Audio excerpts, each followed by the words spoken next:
Out of the night that covers me, black as the pit, from pole to pole, I thank whatever gods may be for my unconquerable soul.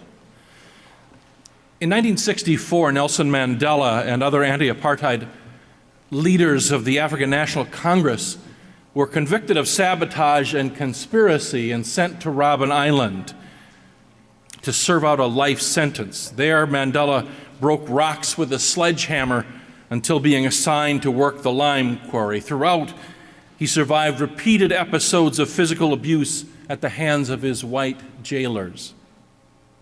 In the fell clutch of circumstance, I have not winced nor cried aloud. Under the bludgeonings of chance, my head is bloody but unbowed. Mandela was frequently in solitary confinement, and as a Class D prisoner, was allowed only one visitor and one letter every 6 months. But he used his time wisely in prison. He learned Afrikaans, the language of the white South Africans, to better understand the perspective of those who were an enemy to his freedom.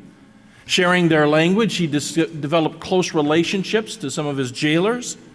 He organized nightly gatherings among the prisoners where they shared and taught areas of their own expertise, and all of them engaging in political debate. He called these sessions the University of Robben Island, or sometimes the University of the Lime Quarry. In that hopeless place, and throughout his 27 long years of imprisonment, Mandela was preparing himself and other leaders who would change a nation. Beyond this place of wrath and tears looms but the horror of the shade, and yet the menace of the years find and shall find me unafraid.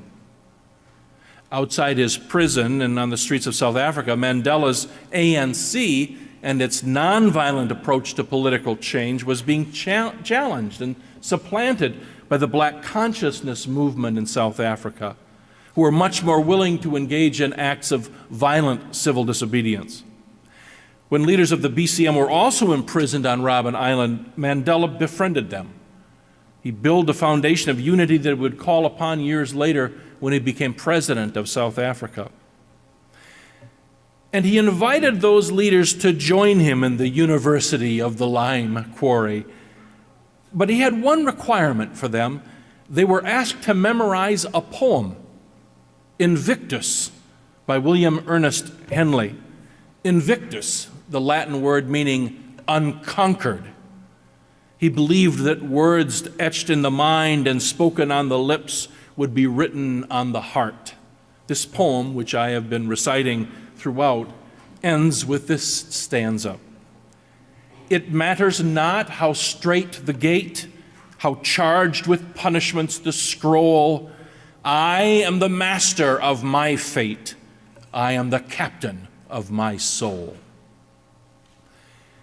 I heard these words this past week at the graduation ceremony for the Odyssey Humanities program at the Wisconsin Resource Center. The center, just outside of Oshkosh, is a prison that seeks to use innovative techniques and treatment methods for state inmates in need of specialized mental health services. 2 of our church members had accompanied 14 members of this Odyssey class through their 10-week program at the prison. The class began by reciting together the poem Invictus, but they also studied Plato and Aristotle, Martin Luther King Jr., Maya Angelou, among many other artists, writers, and philosophers. This was a college-level class being brought to the prison. Hearing these words of Invictus on the lips of the prisoners would have pleased Mandela, just as it inspired me. It reminded me of the unconquerable souls of the 3 prisoners from our Daniel reading. Shadrach, Meshach, and Abednego, these faithful Jewish servants, refused to worship King Nebuchadnezzar's golden idol. So he has them arrested and thrown into a fiery furnace to kill them. Certainly, Nebuchadnezzar says, their Jewish God will not be able to save them from that. And this is how they answer the king in the reading. If our God whom we serve is able to deliver us from the furnace of blazing fire and out of your hand, O king, let him deliver us. And then comes the clincher verse. But if not, be it known to you, O king, that we will not serve your gods. We will not worship the golden statue that you have set up. Invictus, unconquered, no matter the fate or circumstances. There are golden idols all around us. Each day we're told to worship something other than God. Maybe it's the idol of corporate profits as they tell us we've been downsized. Maybe it's the idol of perpetual youth and the quest for the perfect body as we're told that we're too old and too out of shape. Maybe it's the idol of monetary success as they tell us to stay at work all hours of the day and night until our family tries to remember what it was we looked like. Maybe it's the idol of the pleasure principle as they tell us to chug another beer or gulp another pill or enter into another joyless hookup. There are dozens and dozens of idols out there, and if we dare to resist worshiping them, don't we too get thrown into the fire? Addict, convict, codger, failure, downer, drag, loser, loner. Don't these words burn? So we know what this is about, don't we? We've spent our time in the furnace ourselves. The heat is intense and our character is sorely tested. Better to give in than to suffer, right? Better a good public reputation than an unconquered soul. Better invited to the party than invictus. But if we do give in, if we flee from the fiery furnace, we will never make the wonderful discovery that Daniel's three friends made, that Mandela made, that this prisoner in Oshkosh made. That it is right in the middle of the furnace of life that God meets us. Later on in the story from Daniel, the three have been thrown into the fire. The king peeks in and is amazed to discover that they have not been consumed by the fire. In fact, their flesh seems to be immune to the effects of the fire. And then the king sees something even more astonishing. Looking into the fire, he sees 4 figures rather than the 3 he threw in there. You know who that 4th figure is. Or you would if you dared to face the flames yourself. In the fire, we make the astonishing discovery that God meets us most powerfully, most personally, not in private prayer, not in isolated meditation, not in those meetings that we attend, not in classes or study groups, not even in worship. God meets us most in the courage that we bring to life, in the convictions we hold onto when the issues are hot and life is at its most difficult.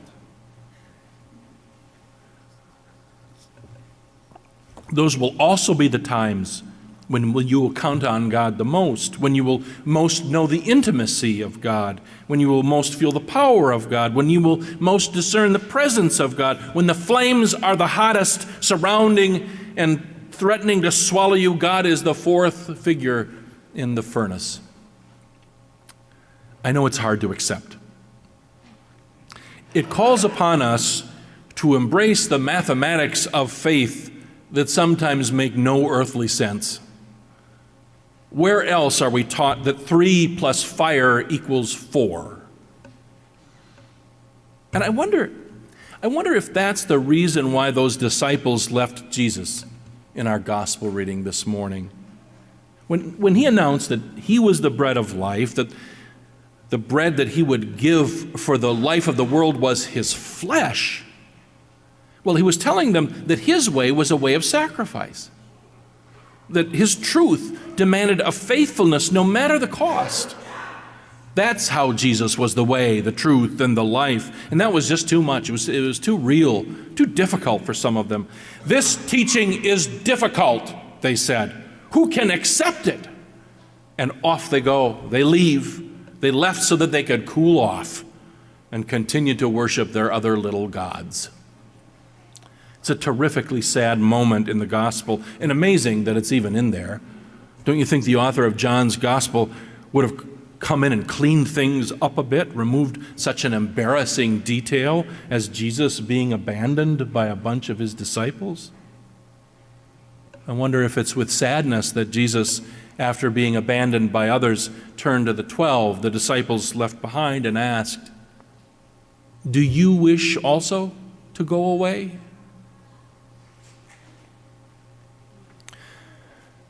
You know the old story about the man who's walking along a cliff when he suddenly slips and falls over the edge. He reaches out in desperation and grabs an overhanging tree branch and hangs there, suspended over the rocks beneath. "Help! Help!" he yells. "Is anybody up there?" And a voice calls back, "Yes, it is I, God. I will help you. I will catch you. But first you must let go of the branch." "What?" the man asks. "What is that you said?" "I said that I will catch you, but first you must let go of the branch." And there's a long silence, and then the man asks, "Is anybody else up there?" This is a difficult teaching. Who can accept it? Those disciples couldn't, and they left. They went back to their gods. They went back to looking for somebody or something else. And that's when Jesus turned to the remaining disciples and asked, "Do you also wish to go away?" My mother's favorite Bible passage was not, she told me, "The Lord is my shepherd, I shall not want," or the inspiring "Love is patient, love is kind," or the deeply Christological "He is the image of the invisible God."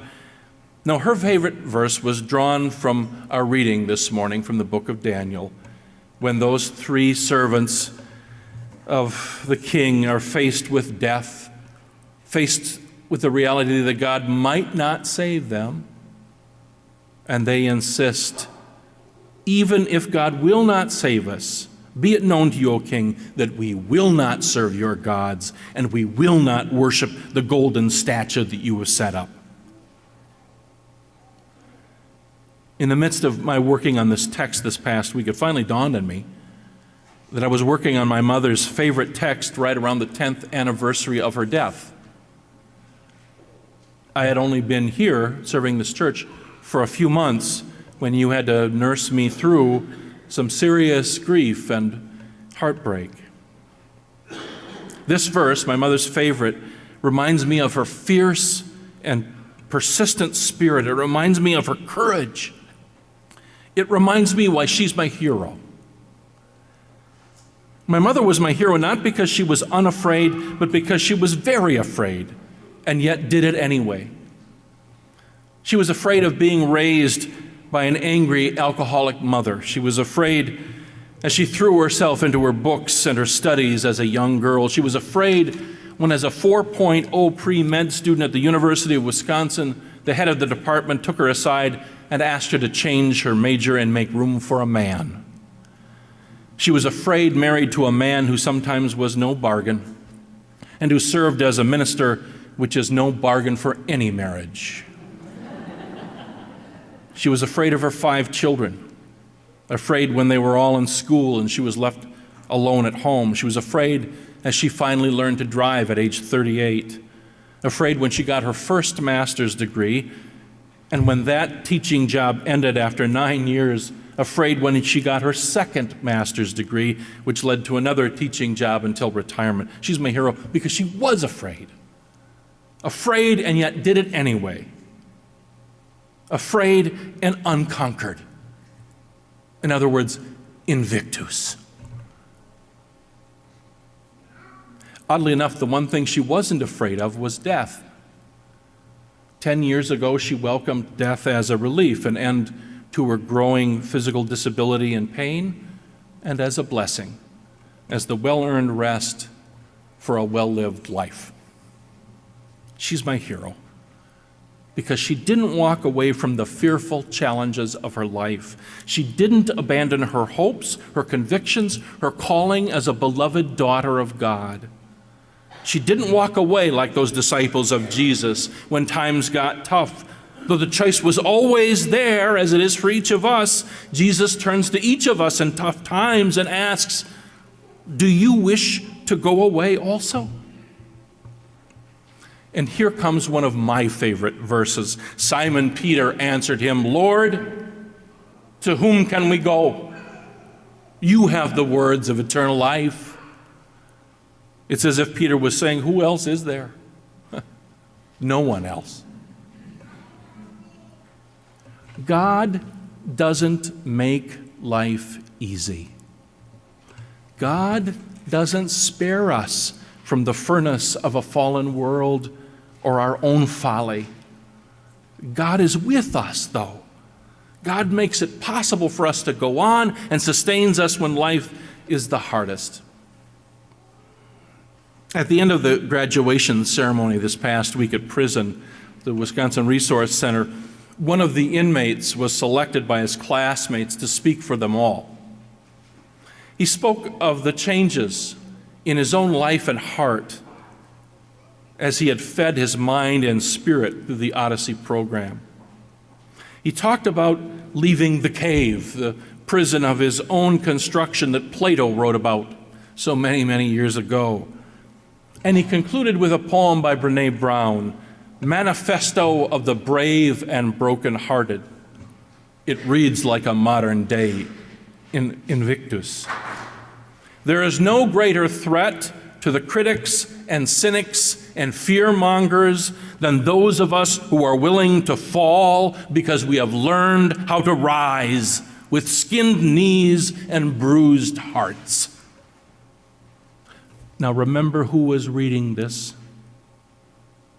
Remember where it was being read from, and how others might view a prisoner declaring his determination to rise as an unconquered soul.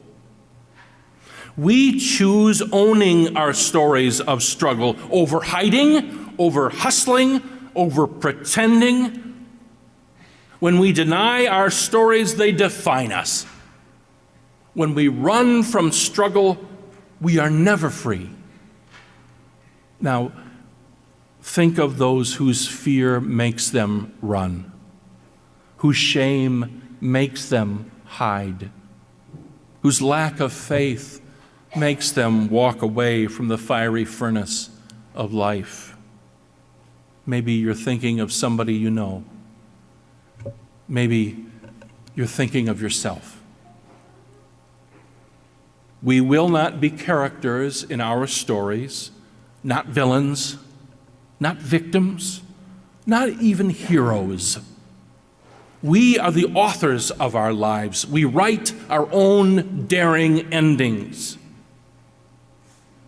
As this Advent season begins, what are the flames burning around you? What are the fears that gnaw at you? What are the names you are called by others, and worst of all, the names you call yourself by the judging voice in your own head? What are the thoughts, fears, circumstances, and situations that threaten to cast out your courage and conquer your soul?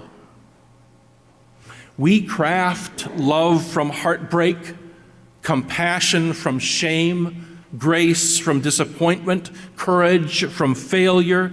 Showing up is our power.